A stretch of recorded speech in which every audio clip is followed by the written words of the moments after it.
Computers, we use them every day. Most of us couldn't go a day without using one. Our laptops, our smartphones, without them, we would be lost. Who created these machines that we depend on every day? We hear a lot of names when it comes to technology like Bill Gates, Mark Zuckerberg, Larry Page, or Steve Jobs. Are these the father of the computer age? Who created the computer? I'm here today to inform you about the true father of computer science. According to bibliography.com, Alan Turing, who was born in London, England on June 23, 1912, first proposed his idea of the Turing machine in a 1936 paper given to the London Mathematical Society.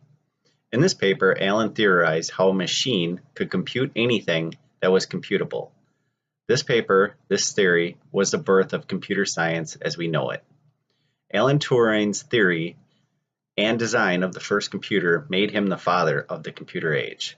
I'm going to share with you Alan's theory and the events that took place surrounding Alan Turing's idea and how he built the first computer.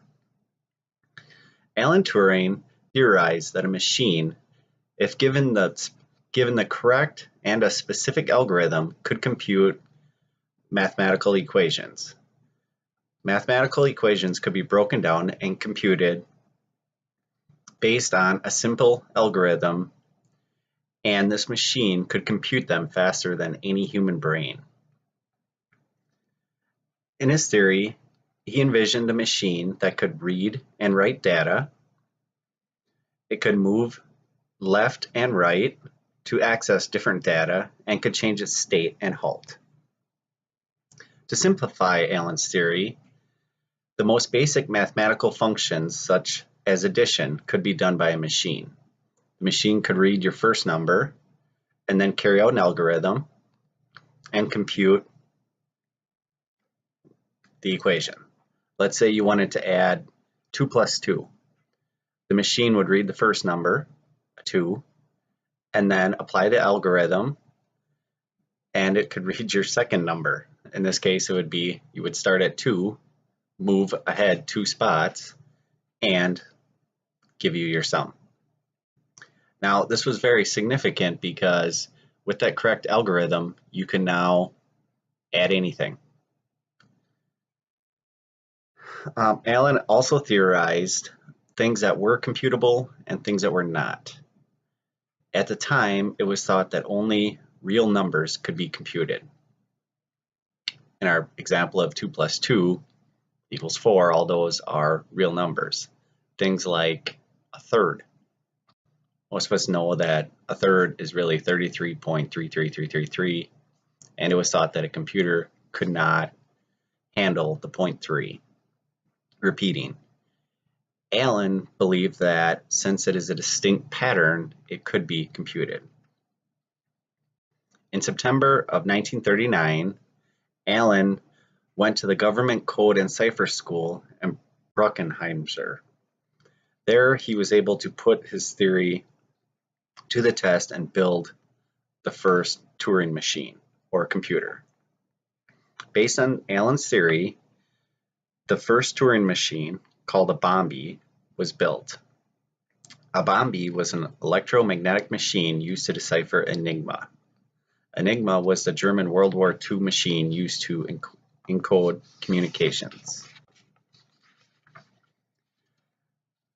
Computers today have the same abilities as Alan's original design. Our computers today have the ability to read data, write data, access data in different locations, change state and halt, just as Alan's original design. Alan's original design used a tape to store its data. Today, we use hard drives, but they are still set up on the same principles as Alan's original design. Computers today can calculate multiple calculations at once, where Alan's was basically one at a time. Ironically, Alan also stated that the biggest fault to his design was going to be memory and speed. If you look at computers today, the two main things holding our computers back are memory and speed. If we upgrade to a new computer, it's usually because it's faster and has more memory. Why don't we hear more about Alan? Well, at the time, Alan was not given a lot of credit for his work, and a lot of people did not take him seriously.